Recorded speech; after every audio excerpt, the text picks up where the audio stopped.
নমস্কার। শ্রী শ্রী কাল ভৈরব অগর চ্যারিটেবল ট্রাস্টের পক্ষ থেকে দৈনিক অন্নদান সংকল্পের কাজ নিয়ে রাজাকাটরা অঞ্চলে হাজির হয়েছি। রাজাকাটরা এরিয়াতে আমরা কাজ করছি, দেখতেই পাচ্ছেন। শ্রী শ্রী কাল ভৈরব অগর চ্যারিটেবল ট্রাস্ট নিত্যদিন দরিদ্র অসহায় মানুষের মুখে অন্ন জুগিয়ে চলেছে। যে সমস্ত সহৃদয় ব্যক্তি আমাদের ট্রাস্টের সাথে যুক্ত হয়ে আমাদের এই সংকল্পে সহযোগ করতে চাইছেন, অনুদান দিতে চাইছেন, তারা ট্রাস্টের দেওয়া নাম্বারে যোগাযোগ করুন।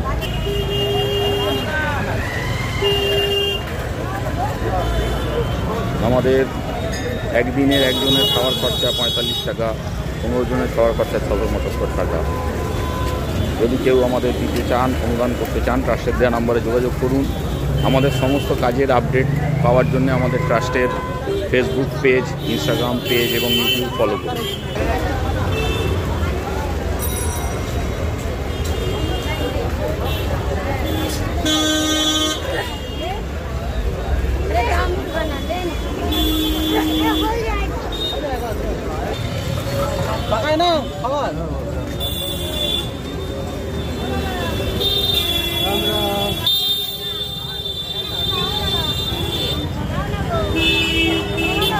আজকের মতো আমাদের কাজ এখানেই শেষ করছি। ধন্যবাদ সকলকে।